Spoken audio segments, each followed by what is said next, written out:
I was born in St. Anthony, Idaho in 1938, and I lived there until I got out of high school. And I went to Seattle for one winter and worked for Boeing Airplane Company, then came back to Idaho. Then I found myself as a Grand Canyon River guide in about 1963, having run the river in Idaho the year before. And I did that steady for 13 years. I was a Grand Canyon River guide. We ran trips in Mexico in the wintertime, British Honduras, and which is now Belize, of course. I sold my river business in 1975 and bought a cattle ranch in Nebraska, in Custer County, on the divide between Sargent and Taylor, Nebraska. I ranched there for 7 years until 1982, when I lost the ranch in the farm crisis, and not having anything else to do and wanting some in-state tuition, I came down to the University of Nebraska to take a couple of writing classes because I'd always wanted to write and felt that I was pretty good at it. But I never had much encouragement up to that point.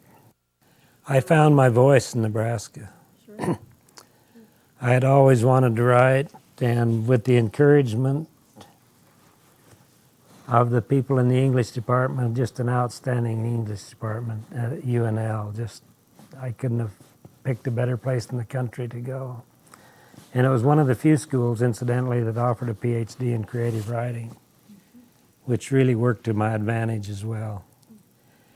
But it wasn't just the educational aspect. It was living on the plains in the 7 years of the ranch experience. I read a lot on the ranch, which helped me in graduate school. I'd go out and feed the cows in the morning, go back into the house and read books. And I read hundreds of books in that 7 years, which I doubt I would have done anywhere else had I worked a full-time job somewhere. So the plains really put things into focus for me. And when I got into graduate school, they just kind of turned me loose. And up until that point, teachers had actually stifled my writing, I think. And they saw something worth encouraging but not stifling when I got to the UNL English department. Under the tutelage of Paul Olson, Les Whip, Joy Ritchie, Fran Kay, Charlie Stubblefield, and Greg Kuzma was a big influence on my poetry. Greg was the one who finally said, Amil, you got to quit trying to write like other people and find your own voice. And once that's happened, then things started to happen for me. I started to get some poems published and so forth. And, well, a lot of the people I read, the great writers, Larry McMurtry, Larry Wywoody, and Wright Morris, who incidentally, I'm anticipating some of the questions you might ask, but these were three writers who actually left the Great Plains to find their voice in other places in the country so they could write well about the Great Plains. And it's that nostalgic looking back at the place you were that often helps you to focus and write about it. Now, I had the opposite experience. I came to the Great Plains, and then I was looking back nostalgically at times about the mountains and the canyons and the Grand Canyon. So I wrote what I think is probably significant stuff about those areas. So there are these migrations and reverse migrations that all stimulate your writing. Now, I have one extreme example, if I may read it, of a migration, and I doubt if Yellow Wolf, who was a Nez Perce Indian chief, would ever have written anything like this had he not been driven out of his homeland in Idaho and sent down to Kansas and Oklahoma.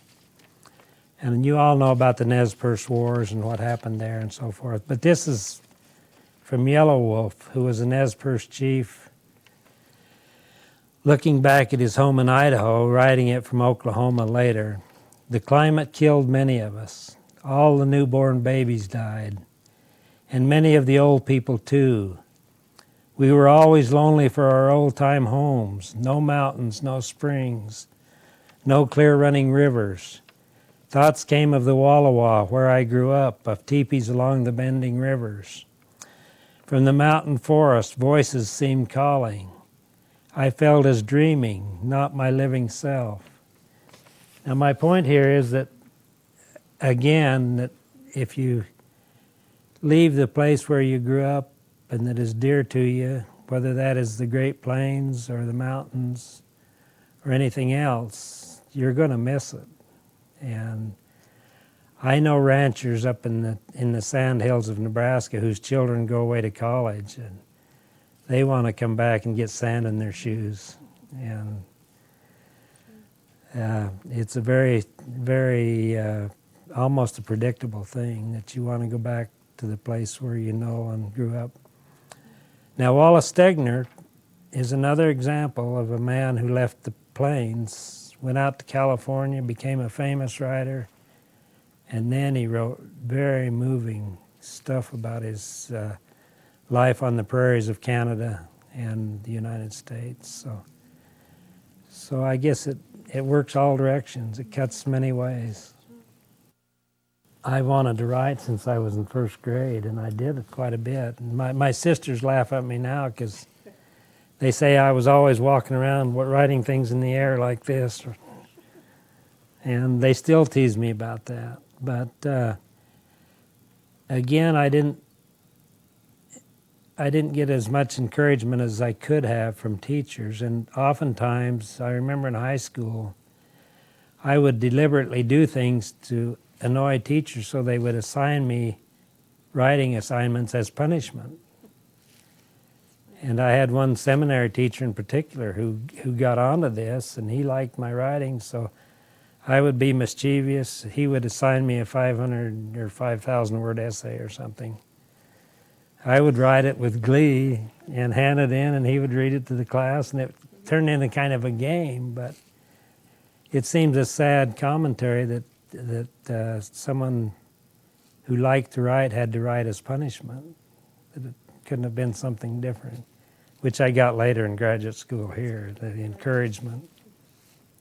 So I had actually written several poems before I came to Nebraska, but again, I was trying to imitate other people.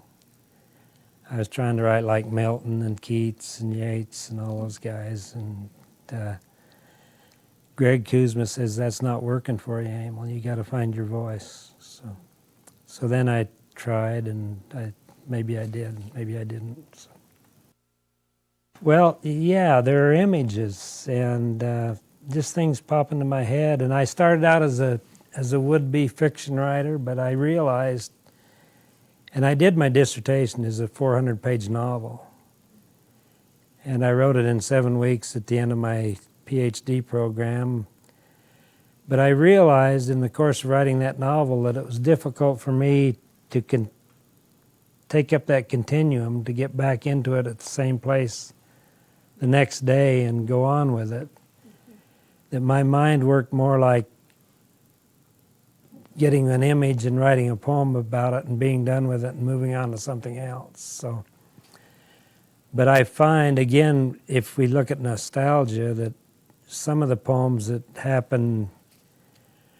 came out of experiences that had happened 20 years ago, just were writing themselves all the time in my mind. For instance, the Stairways poem in my book, which I'll read this afternoon, I just sat down one day and that poem just seemed to write itself out. I didn't revise it with the exception of 2 words. Sent it off to Fairleigh Dickinson University and they accepted it.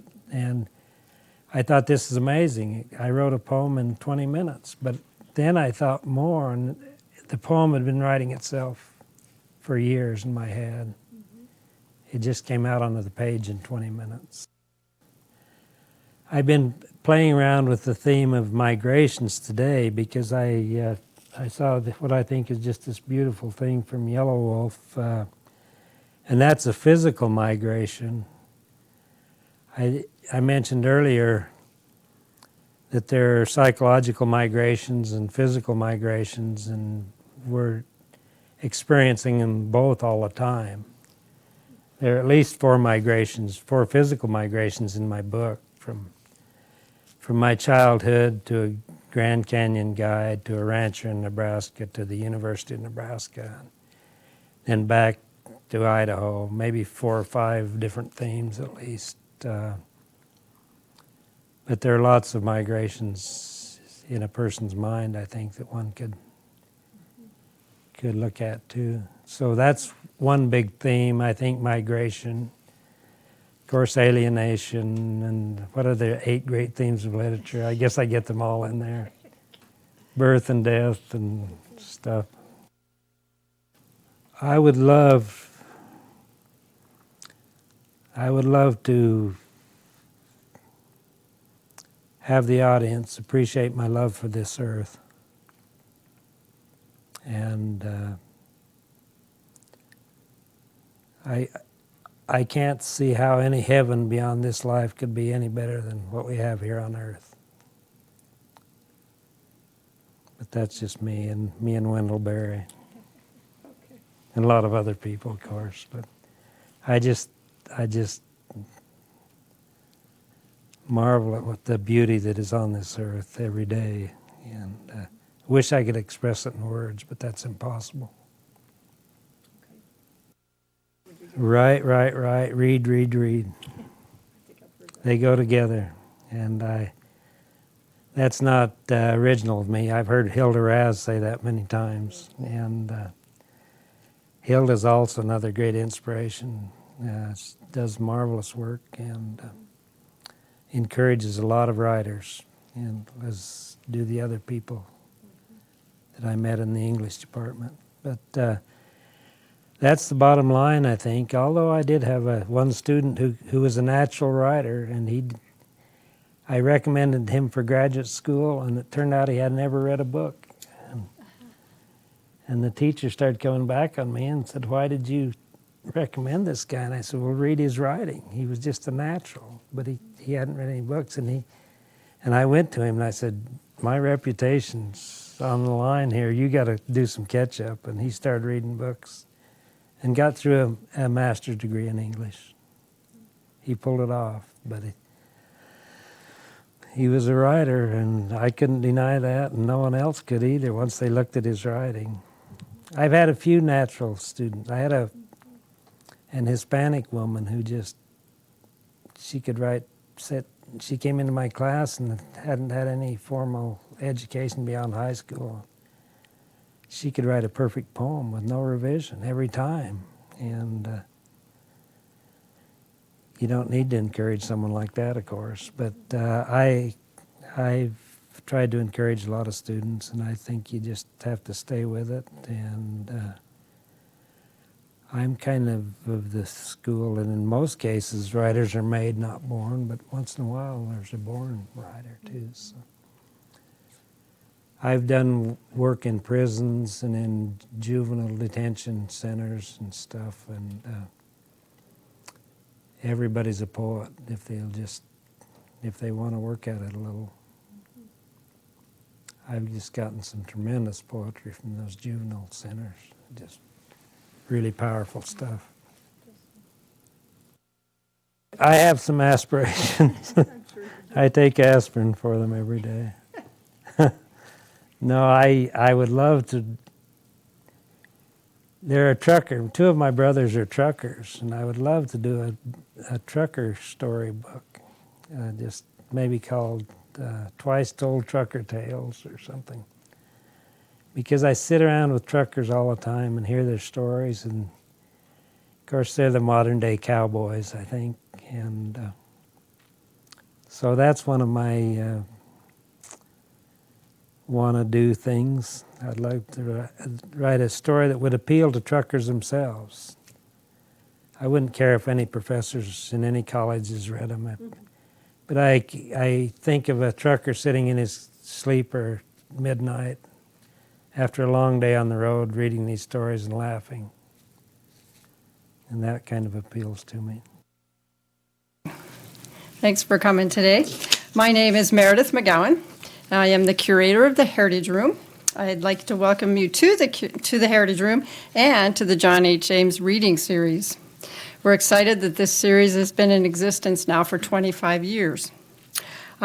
We did make some changes in hours at Bennett Martin recently. We used to have the reading in the evening on a Thursday, and now we have this wonderful Sunday afternoon time at 2 o'clock. So thanks for being here. And this is the 185th reading today. We are here in the Jane Pope Geske Heritage Room of Nebraska Authors. It's a special collection dedicated to promoting and preserving works by and about Nebraska authors. This is a representative collection, of course, because if we tried to put everything in here, we'd be in big trouble. But there are about 13,000 volumes now over here. About 3,000 authors are represented. And we do have some other things around the room, too. If you look on the walls, you'll see paintings and different artwork that authors have done.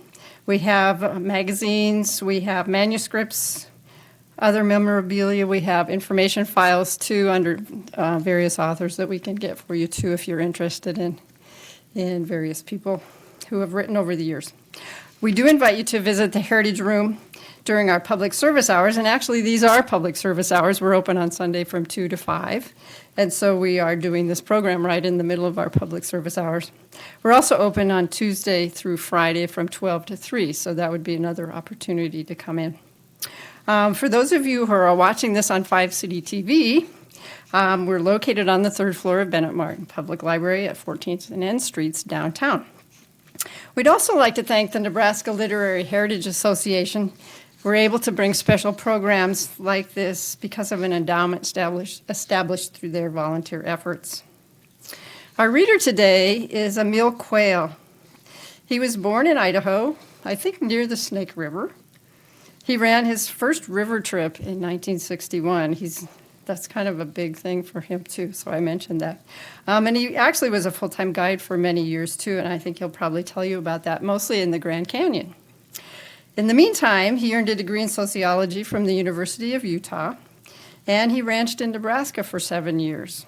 I think that's how he ended up in Nebraska in the first place. And then he came to Lincoln to get an MA and a PhD in English from the University of Nebraska-Lincoln. He's also taught English at Utah State University and at Idaho State Universities. However, I think he's still drawn to the river. I know this book that he has written is entitled Grand Canyon and Other Selected Poems. And there is a picture on the cover of some people river rafting. So clearly that's pretty important to him. We're happy to have Amil here with us today. Please help me welcome him. Amil. I'm sorry. There you go. Thank you. You're welcome. Thank you, Meredith. I'm very pleased and honored to have been asked to read here at the Heritage Room, and it's a great honor to me. I'm also very happy to be back in Lincoln, Nebraska, and to see some old friends in the audience, some of whom I went to graduate school with back a few years. So welcome all of you here, and I'll start right into the poems and read for about 40 minutes. Is that good, Meredith? And then have maybe 5 or 10 minutes of questions if you like. Will that work for everyone? Okay. That's actually a picture of my son on the cover, rowing the boat through Upset Rapid in the Grand Canyon. Upset Rapid has some family tradition stuff. I flipped a boat there in 1966 and had to hike out of the canyon. So when someone said, "We have a picture of your son going through Upset," I jumped right on that. And incidentally, I put a bunch of pictures and a bunch of poems in a shoebox and gave them to Julie Thompson, and a month later she handed me back this book. And so if you have a bunch of stuff in a shoebox, take it to Julie, and a month later you'll have a beautiful book. I think it's beautiful. With the help of Sarah Fairchild, who has Black Star Press here in Lincoln, Nebraska.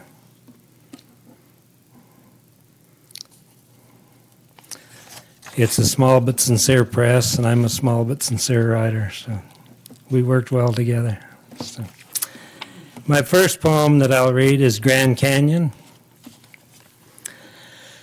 I speak now of that Grand Canyon which lies within each of us. There are Precambrian rocks at the center, the core, and talus from yesterday's fall. Marble and granite grown hard from the pressure and heat of heartbreak and passion. Crumbling sandstone, layer on layer of sediment, sentiment piled on over a lifetime's experience. The sun bursts on us each morning, then dies, and we are in darkness. But moon shadows tease our walls. We listen to the pulsating rhythm of time's river lapping at our shores. The sandy places slide, diffuse, move closer to the sea. A billion years of erosion is magnified, demagnified into 60 or 70 years as we measure time. Perhaps in a million years, your shin bone will be a fossil in another Grand Canyon, cold in a bed of rock next to mine.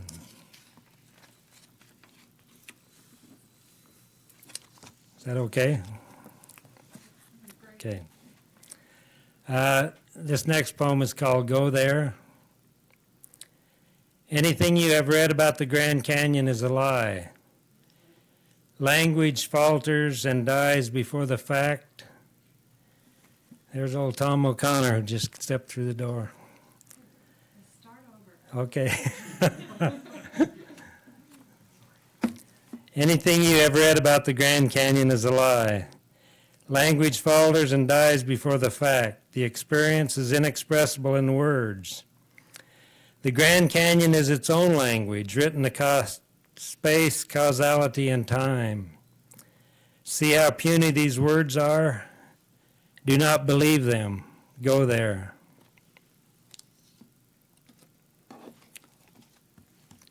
I read somewhere that Matisse went to Morocco to get the necessary light to carry on his abstract art, and I was thinking at the time that maybe he should have come down to the American Southwest instead, and that's what this poem addresses.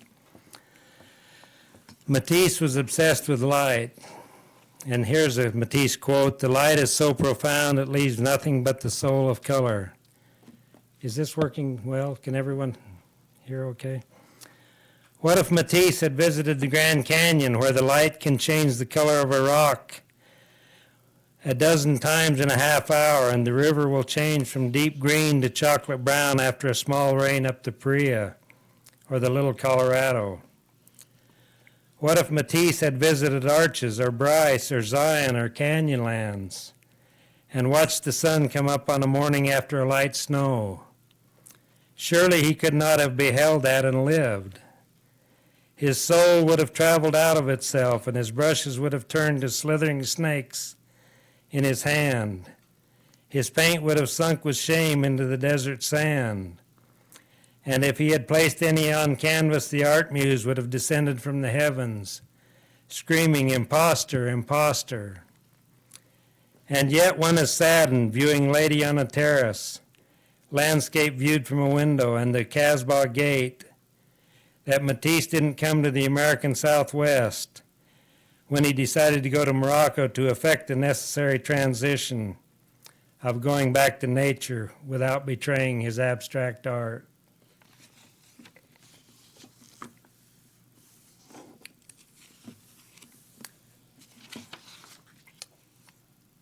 I lost a good friend in Upset Rapid also. About a year after I flipped a boat, my friend Shorty Burton flipped a boat.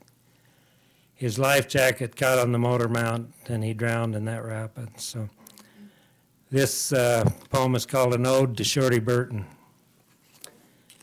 Quiet cowboy man, working for the son of the man you started with. You never complained, though the lines in your face told the story. You had children, a small ranch to support. Lava Falls and Crystal seemed easy in the face of that. Who thought you would drown at Upset, struggling with a knife to free yourself from the life jacket caught on the motor mount?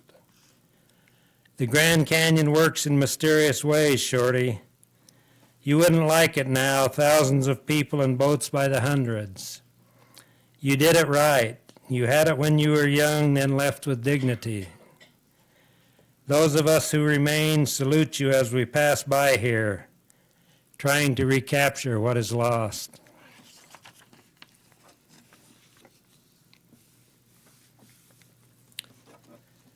Most of these poems were written several years ago, many in graduate school when I was here in Lincoln at UNL.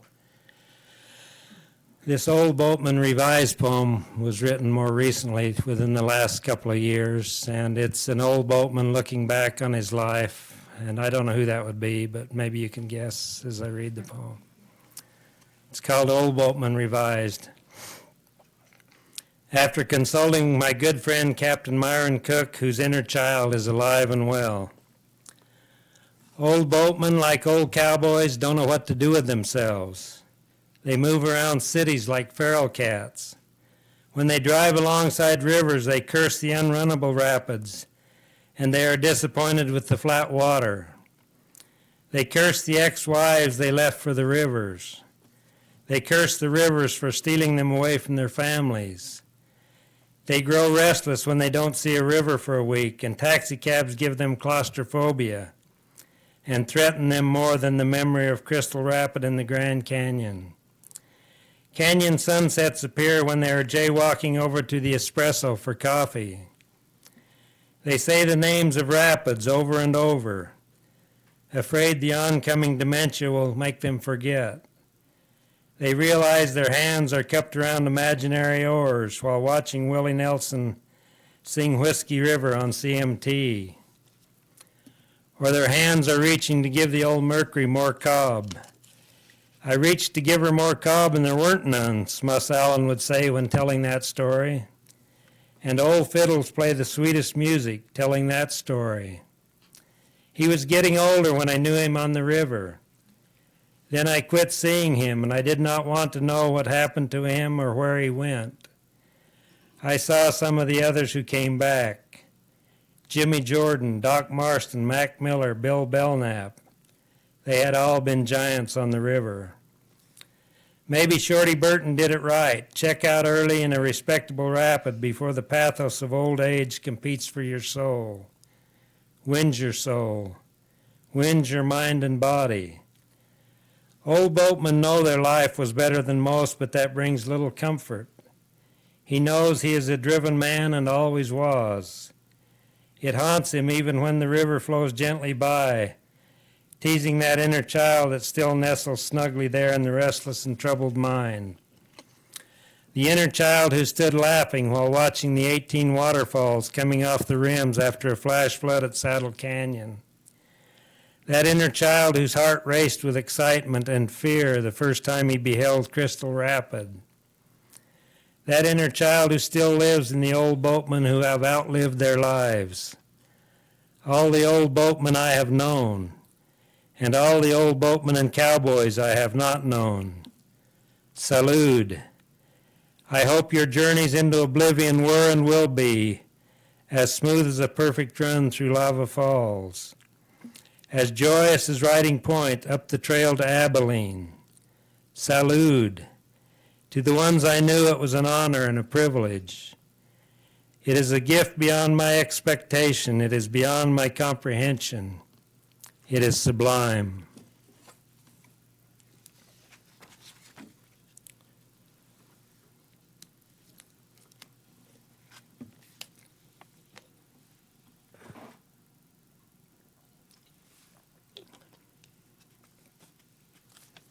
This next poem was my first published poem when I was in graduate school, and I was telling Meredith earlier that this is a poem that just wrote itself one day. I sat down and it wrote itself, and I thought that's the most amazing thing I've ever known. And then I realized that it had actually been writing itself for years in my head, and it just all came out at the end of my fingers in one sitting. So It's called Stairways. I was living in an apartment here in Lincoln on the 3rd floor, and it had a rickety stairway, and when you'd walk down the stairway, it'd kind of shake, and I thought that was really fun because it was almost like being in a rapid or something. So the only good thing about this apartment is the way the wooden stairway wobbles back and forth. It feels risky and nice. I'm sure it'll collapse someday. Somebody might get hurt. I always wonder if this will be the time. Is this what old river runners do after they have long since given up on running rapids? Worrying about other people getting hurt, wondering at the high cost of each epiphany, sacrificing love for the one sublime minute in lava falls, betraying family and friends for the passion of water and rock, crying lonely at the shock of Las Vegas after the trip ends, sleeping fitfully to the sound of phantom jets by Nellis Air Base, spending the horrendous post-trip letdown day in the Buckskin Bar in Kanab, listening to gloomy Ray Price singing Christofferson songs, returning to the warehouse with a whiskey head that feels like an atomic explosion, unloading the truck of gear from the Dead River trip, wondering about this person from Cincinnati, that person from Philadelphia, hoping to God they never see the one again, praying to God they see the other someday, knowing they probably never will,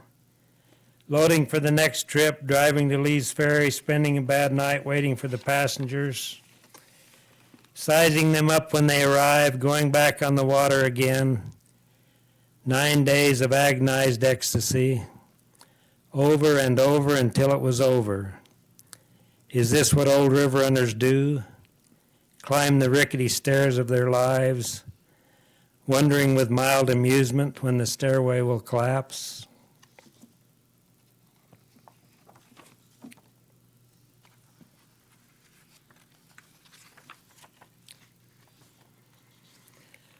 And one more river poem, and then we'll move on to some other stuff. I was teaching poetry writing at Idaho State, and I had a student in my class named Sean who was also a river runner. And he called me one day, and this is what he said. Sean from poetry writing calls. We have a permit to run the Selway. It's running high. The ranger says it's dangerous. I'll have to miss a couple of classes. What do you think? What do I think? I think I'm 55 years old. I think about Curry flipping 5 out of 6 boats on the Selway that time. I think about finding the drowned man in Cataract. I think about Scott drowning in flat water at the Moab Bridge. I think about my 3 flips and people in the water who depended on me for their safety. I think of seeing my son disappear when the tube separated at Cataract and John Kingsley grabbing his arm and hanging on. I think of the gut-wrenching truth of Crystal, the Les Oldham truth of Warm Springs, and the Shorty Burton truth of Upset Rapid. I think of Thevenin Falls on El Sumidero and Paul 2 days on that rock. I think of every lonely night I ever spent in a sleeping bag by myself, listening to the sound of running water. I think about what a person gives up for that, the price one pays. Then I think about Sean holding the phone, waiting for an answer. And I say, hell yes, I think you should do it. What have you got to lose?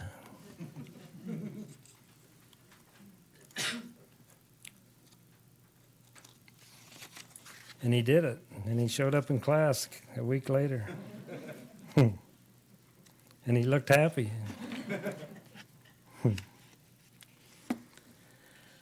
Okay, I'll move on to a little family stuff here.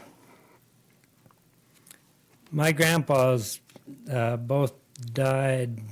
One grandpa died before I was born by a couple of years, and my other grandpa died when I was 4 years old, I think. And these 2 men were a big influence in my life, even though I didn't know them. And their spirits just hung around the family for years afterwards and permeated everything. And they were a real mystery to me. And And I've thought a lot about that, and I think that's where this poem came from, for all my grandchildren. Grandson and granddaughters, am I the mystery to you my grandfathers were to me? Grandpa Quayle's cloud hung over the family like a stick, the measuring rod of all who were to come after, not by his decree but theirs, by the guilt that came when his dream died in their laps. And though it was more the times than the men and women, guilt has a way of missing the mark by miles. So we, the grandchildren, watched our parents and aunts and uncles live in that cumulus tornado of ulcerative hypertension with the comic occasional arrogances that came as a carryover from the way they had lived. I saw Grandpa Severe once that I remember. He had a long gray beard and held a guitar, but I felt he didn't like me. Probably he didn't know how excited I was to see him come in from the sheep camp for a day. But that is only conjecture on my part because I was only 4. He died soon after that. His sons, my heroes, went off to the war. When they came home, things had changed. I was 8 years old for one thing. But war changes everything. The world was different. My uncles went off to Oregon to make saddles. I hardly ever saw them again. Then suddenly I was a father. I thought nothing could match that. But it was only the beginning. Now you are here. Live your lives free. Love me if you want, but never allow me to make you feel guilt. Make your own lives and keep in mind that most of us do what we can with what we have been given. Forgive us if you can, as we have tried to forgive those who went before us, learning as it went along that every human faces the same ultimate questions. Having little else to leave you, I leave you this poem.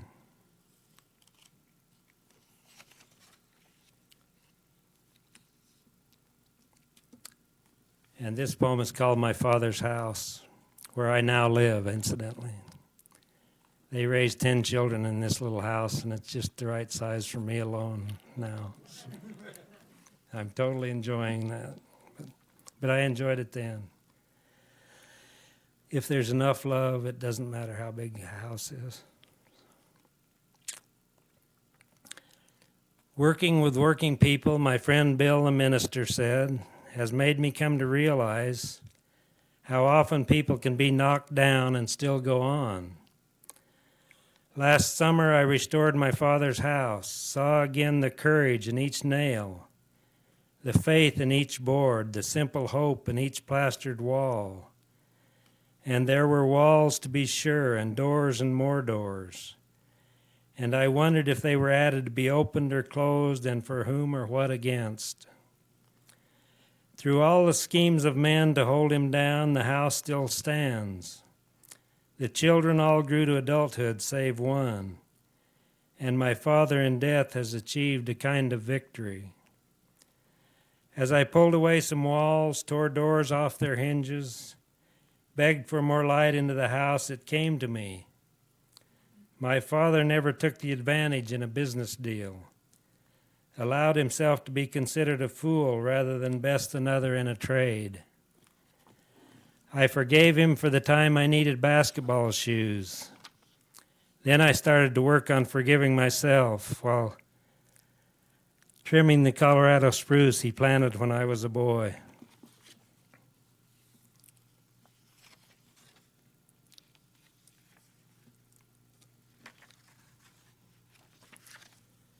And this is another memory of my childhood. It's a poem that I wrote as a stream of consciousness poem. It has no punctuation. And I'll try to read it that way. I'm going to do a little enjambment with the words because there are no ends of sentences and so forth. So I'll be reading it a little fast and see if we can get the interior monologue that I hope for in this poem. A memory. I remember being in Yellowstone in the Gallatin Valley. The summer dad worked up there and barking the tree, the ranger coming by later, scaring the hell out of us. the fear of going to jail and the first inkling of an alien world and the law. A rich tourist coming by and offering my parents money for one of us, in earnest or in jest, I cannot say, but it gave me mixed emotions because I sensed we were poor, and the money might have solved some of that, and the mechanic who fixed our Model A Ford charging us nothing, and the folks talking about it after, how he said he would nix the next rich tourist in a Cadillac, and stopping along the way for the 5-gallon cans of gas in the culverts the tanker driver stashed coming in with government supplies, the working men taking care of each other. Then back in the lower valley, the Model A like one of the family, and how we cried when Bert Rawson handed over 5 $20 bills and drove it away, taking not only our transportation but our garden pump power source, the rear end jacked up and running the V-belt directly off the tireless wheel to the pump, and hearing Dad coming on the rim after a flat and no patching material, and checking the lunchbox for leftovers, and there always were. He knew. And lining up the 4 of us like cannonballs with him on his back on the floor, and shooting us off into space with his feet against our buttocks, and we were happy then. And Mitty, the one-eyed cocker spaniel, and the old lame Guernsey cow, the farmer sold us because he said she always had bull calves, and she had twin heifers in the middle of the night. And how he woke us up and let us single file out into the barn. He moved from a farm lot to our town lot, and the twins both up and sucking when we got there, and we were wide awake at the wonder of it. This is tough sledding. And how we cried again when that same cow drowned on the end of her stake rope trying to get a drink off the steep bank by the powerhouse, and they pulled her out with a truck and dragged her to the junks like an old dead tree. And we were suddenly older, and something had passed, and it would never come back. But it would always be there, too, in the middle of the night sometimes, waking suddenly it is there. Or seeing a small boy with a black dog, or a Guernsey cow grazing beside a river, or a Model A on a country road brings it back flooding into the mind. A sharp momentary image and the fading away. And you say to it, no, don't go yet.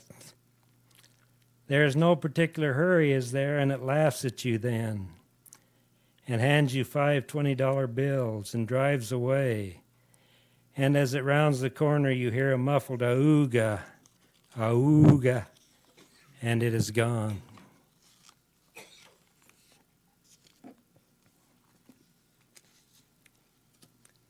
Okay, you've had my father's house, now it's our mother's garden. So this is dedicated to Mom.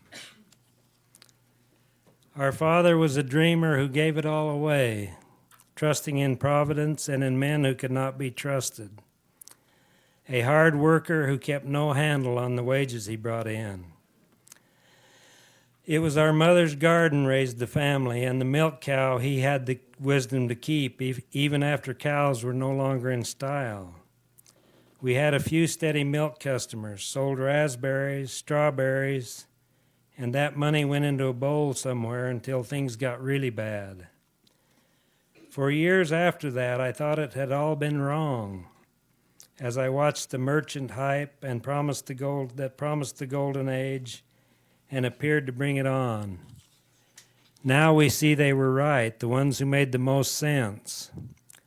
But not many know how to go back, and where can one buy a good family cow or get a herder for a quarter a day? We did actually have a herder for a quarter a day. A kid led that cow around all over town, wherever there was grass, for a quarter a day.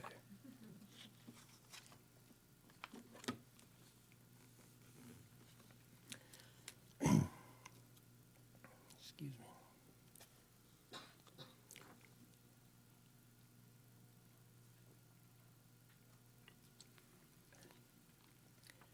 How many of you ever stuck your tongue on a steel gate post in January? Few. That's what this poem is about. It's called A Good Portion of My Tongue Lies Buried with the Lincoln School.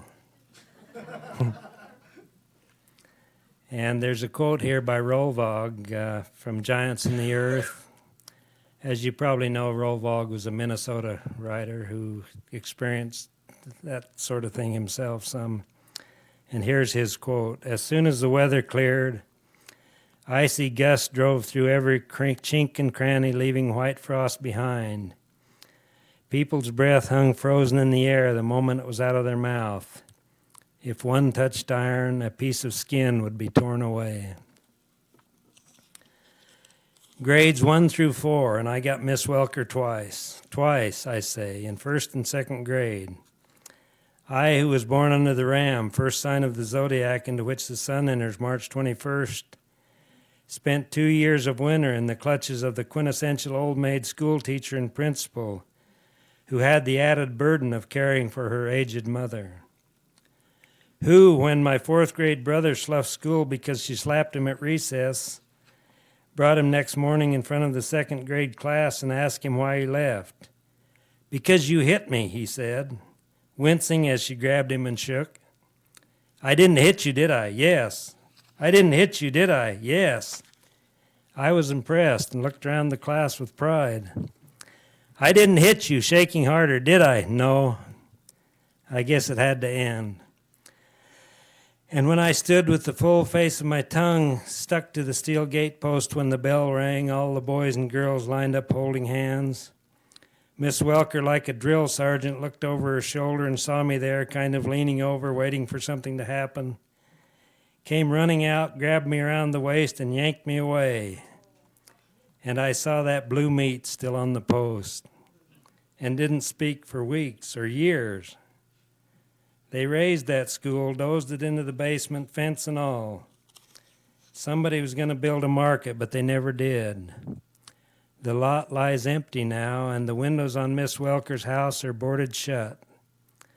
I drive by every summer when the weather is sunny and warm, searching for my tongue. Silent against the post, a gate that couldn't open. And one more poem about school. Any school teachers in here? Sorry about this. I'll do one more school teacher poem, then I'll leave you alone. This one is called Poetry as Metaphor. Ask what unifies the context. What is the central theme? Does everything revolve around the main point? I can still hear Miss Ames telling us how it should be. She was proper, prissy, and virginal. Lasted until she was 39, loved poetry with the rhyme, thought students were sublime, until he hit town. Suddenly she came around, came to school with her hair let down, danced on her desk, and picked a blue guitar. She told us poetry was what you feel, not what you see on the page. The meaning is inside, she said. The words need no reference or antecedents if they touch the right spot.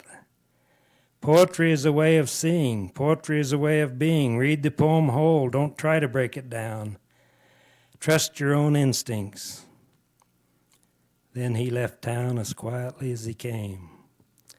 And she arrived at school with her hair in a bun, smashed the blue guitar on a verb, and we diagrammed sentences for the rest of that year.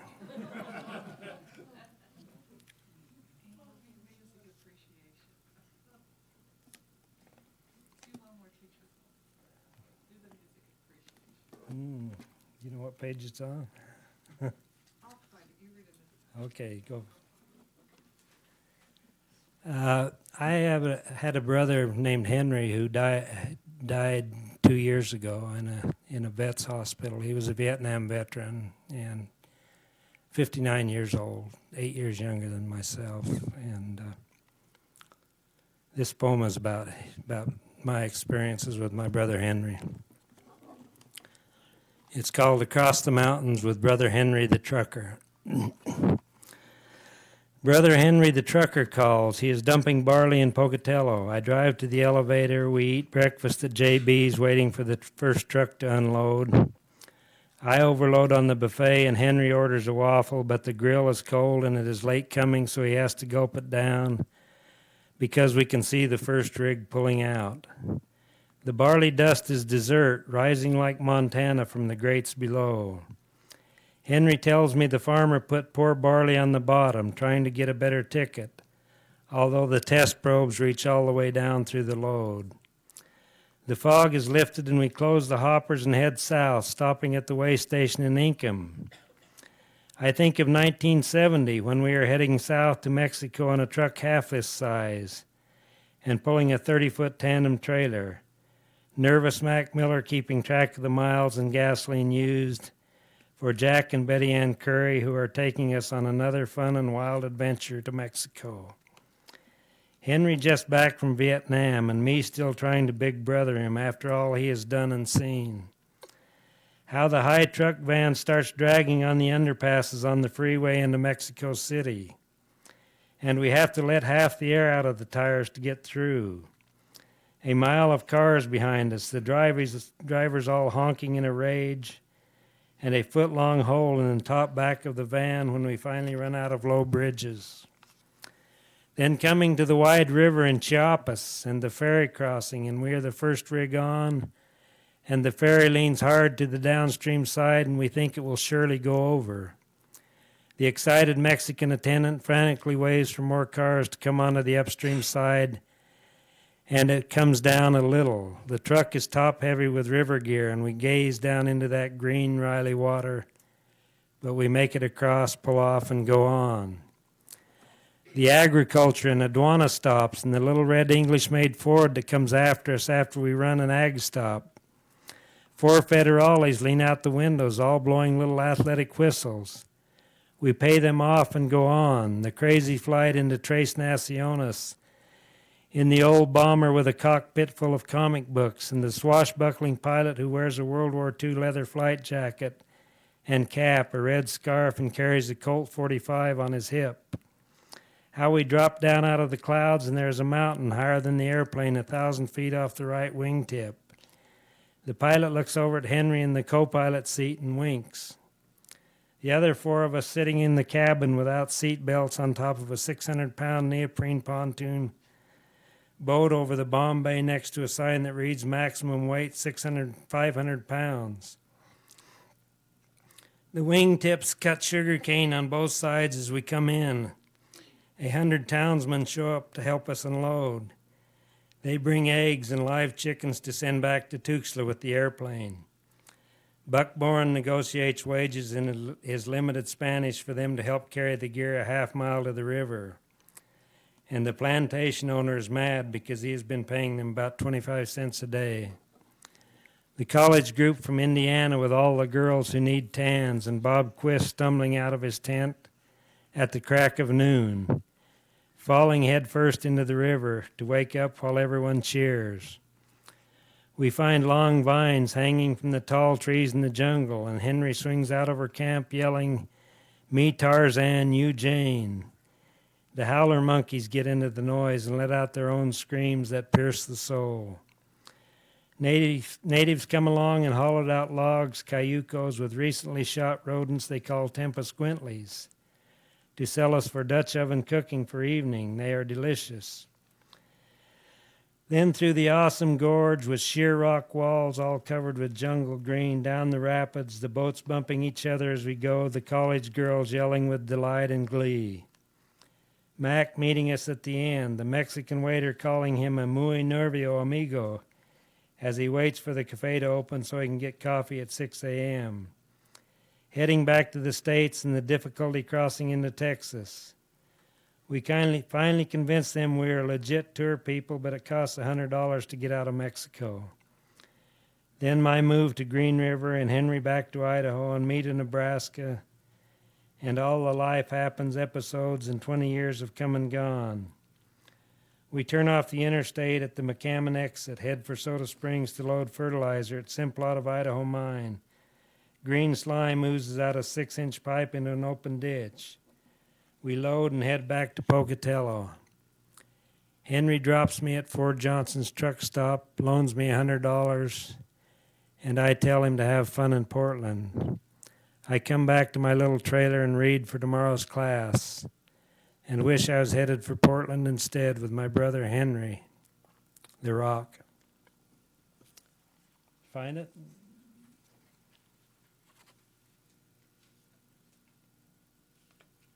I want you to read Alvin later.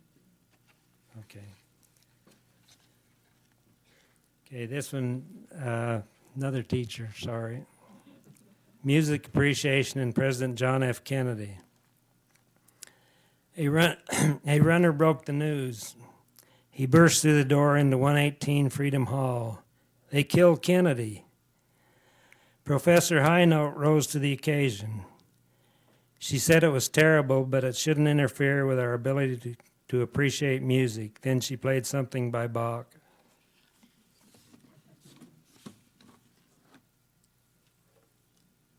Which other one did you? Oh, Alvin. Yeah, Tom knows Alvin.